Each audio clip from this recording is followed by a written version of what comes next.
Talvez a maior reclamação que eu ouvi sobre a série From seja a falta de respostas. Eu vou admitir aqui que quando eu comecei a assistir, eu fiquei com medo que eles estivessem indo pro mesmo caminho de Lost, introduzindo mistérios aleatórios sem a intenção de resolvê-los. No entanto, aí na terceira temporada me deu uma certa esperança, porque eu comecei a perceber que elementos introduzidos lá na primeira temporada estão sendo aí respondidos na terceira. O caso da árvore de garrafas é um ótimo exemplo para isso, e isso me faz pensar e sobre as outras coisas que ainda não foram explicadas. E assim, gente, daria um vídeo para cada mistério que foi introduzido aí nessa série. E outra coisa, galera, aproveita e já se inscreve aqui no canal, já deixa aquele like para fortalecer, porque assim ajuda demais, e eu sempre vou estar podendo aqui renovar os vídeos para vocês. Então, bora pro vídeo.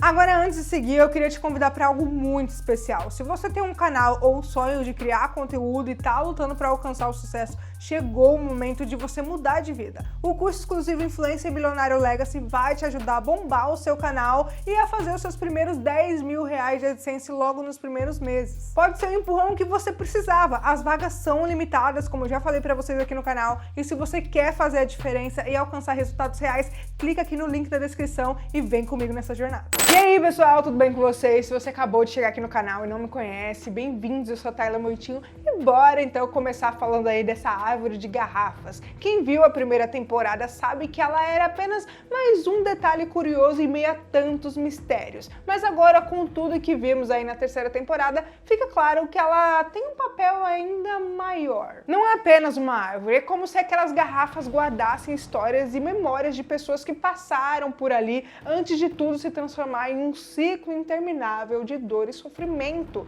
E é impossível não se perguntar de quem são essas memórias, quem teve a ideia de pendurá-las ali. E o mais importante, por quê? E as árvores, elas são assim um capítulo à parte. Desde o começo, elas sempre parecem estar vivas, não de forma literal, mas como se fosse parte de algo maior. Elas se movem e isso foi revelado de forma sutil, mas é um detalhe assim que muda tudo. Por exemplo, a Tabitha, ao atravessar uma delas no final da segunda temporada, foi parar perto do farol. Um lugar que por si só é um enigma. E o que aquele farol tá fazendo ali no meio da floresta, bem distante do mar? Ele é um guia para quem? Para os moradores ou para as criaturas? Ou talvez, sei lá, seja parte de algo ainda mais sombrio. Dentro do farol a gente vê números gravados nas paredes. E eu acredito que esses números sejam datas. Datas essas que representam o início e o fim de diferentes ciclos aí dessa história. Mas o que aconteceu aí no último ciclo? Por que Tabitha, ao ser empurrada aí pelo menino de branco, acordou na mesma cidade natal do pai de Victor? São tantas conexões, tantas linhas entrelaçadas, que fica difícil não se perder. Mas uma coisa é certa, nada ali é por acaso. E falando em acaso, vocês lembram aí das grandes rochas que apareceram na primeira temporada? Elas estavam espalhadas por um campo bem bonito, meio florido, e deslocadas como se tivessem sido colocadas ali por alguma força desconhecida. Mais tarde, na terceira temporada, a gente vê outras rochas agora tingidas de vermelho próxima ao assentamento antigo. E isso me faz pensar, essas pedras têm alguma conexão com os altares de sacrifício das crianças, né? E o que dizer desse assentamento também em si, né? Ele parece ser uma versão ancestral da cidade, como se tudo tivesse ali se repetindo, ciclo após ciclo, com pequenas variações. E ciclos se passaram e ainda a gente não sabe exatamente qual é o propósito dos misteriosos bonecos ou símbolos com pregos na cabeça que se erguem aí aos arredores da antiga cidade. Eles geralmente têm a função de afastar algo maligno, mas por que o Randall, alguém que aparentemente nunca visitou esse lugar, estaria esculpindo réplicas deles? Randall, sem dúvidas, é alguém reencarnado e isso vai ser uma das grandes diversões da próxima temporada, desvendar quais habitantes da cidade carregam ecos da vida passada. E também tem a questão sobre as coisas misteriosas que bateram nas cabanas durante a noite. Era uma criatura ou algo além da nossa compreensão? Também tem a questão que fica aí sobre como, de forma quase mágica, o problema de escassez de alimento foi resolvido, com a plantação florescendo mesmo sem ninguém para cuidar delas. Talvez seja uma obra aí de uma entidade que alimenta a esperança da cidade e em troca ela se nutre, né? E a terceira temporada deu aí pra gente um vislumbre da origem dessa cidade amaldiçoada. Um grupo de casais fez o impensável, sacrificando seus próprios filhos filhos em troca de imortalidade. Mas quem fez essa promessa para eles? Quando e como tudo isso aconteceu? Esse é um grande ponto de interrogação que continua na série. Então a gente tem aí a questão do sorriso, que teve a morte cheia de mistérios. E ele foi morto pelo sangue do Boyd, infectado por um homem chamado Martin. E a gente ainda não sabe como o Boyd foi parar na masmorra que o Martin estava. Foi uma armadilha ou talvez, sei lá, tenha algo a ver com a tocha que ele acendeu. De alguma forma, Martin transferiu algo pro Boyd ao dizer: meu sangue é seu sangue. Quando o Boyd usou esse sangue contra o sorriso, a reação foi braba nele lá, levando até a sua morte. E eventualmente ao seu renascimento. Esse cara aí do sangue é um enigma por si só. Ele não parece, sei lá, conhecer o Boyd, mas conhece também a Julie e também parece ter consciência de algo muito mais profundo, de tudo que aconteceu com o Boyd, de ter matado a sua própria esposa e tal. E também tem a questão do sorriso, que é analisado lá na autópsia, um dente é encontrado nele. Esse detalhe nos faz lembrar do outro corpo encontrado lá no porão sem um dente, mas a ligação entre eles ainda é incerta. Muitos acreditam que ele pode ser o Jade, baseado no estilo de roupa.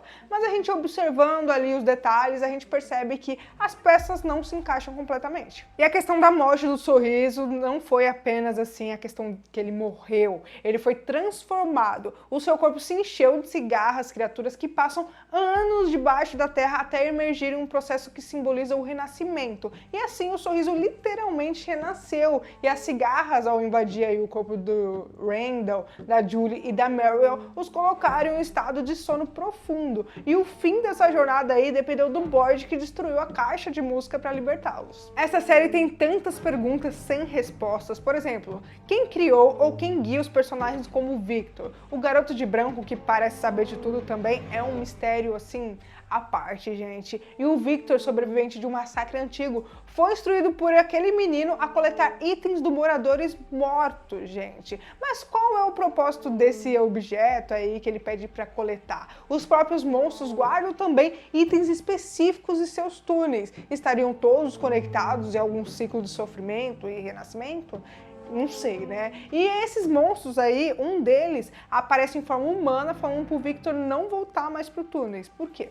Heloise, a irmã aí do Victor, é outra peça desse quebra-cabeça. O Victor afirma ter encontrado partes dela, mas nunca o suficiente para ter certeza. Seria ela uma das sobreviventes que ainda habitam aí esse lugar, perdido igual a Tabitha? Os monstros com as suas roupas de épocas também parecem ser personagens de uma história antiga, talvez do período de 1931 a 1978, mas qual é a ligação deles com os atuais moradores? Também tem aquele cara lá que reconheceu a Julie na primeira temporada. Como ele sabia quem ela era? Outro detalhe curioso envolve a mulher de kimono. Diferente dos monstros, ela consegue entrar nas casas protegida pelo talismã. Esses talismãs também são outro enigma aí. O Victor encontrou eles numa cabana estranha, mas a gente não sabe exatamente como eles funcionam ou quem os criou. A cidade, com a sua energia peculiar, assim, parece desafiar aí as leis da física. O Jade mencionou como essa energia parece pairar sem se dissipar. E isso reforça a ideia de reencarnação de personagens como o Elgin, apresentando traços de figuras históricas. E esse ciclo de sofrimento e renascimento parece ser aí uma constante nessa série.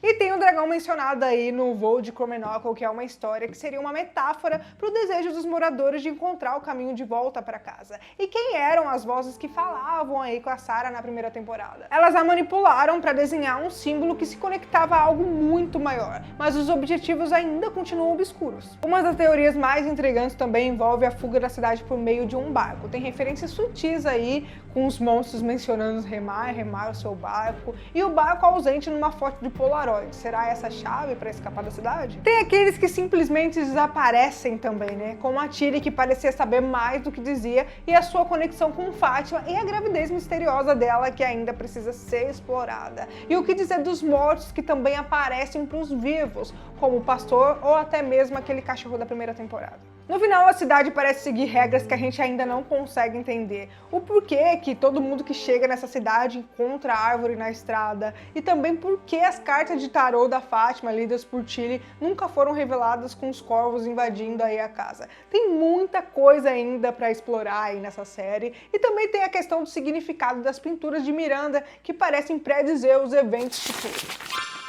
As perguntas são infinitas. O que vai acontecer com o Boyd e com a Sarah após os seus atos de tortura? como a cidade vai decidir o destino aí da Fátima e a sua conexão com o sorriso. E o que significa aí o renascimento do sorriso para o futuro desse ciclo interminável, né? Essas são algumas das perguntas que nos deixam presos nesse emaranhado de histórias. Qual é a sua teoria? Me conta aqui nos comentários. Se você ficou até aqui, já deixa seu like, se inscreve aqui no canal e já me segue lá no Instagram para ficar por dentro das novidades sobre filmes e séries. Ah, e tem mais conteúdo incrível esperando por você. É só clicar no vídeo que vai estar aparecendo aí na tela agora. E bom, por hoje é isso. Um grande abraço e até o próximo vídeo.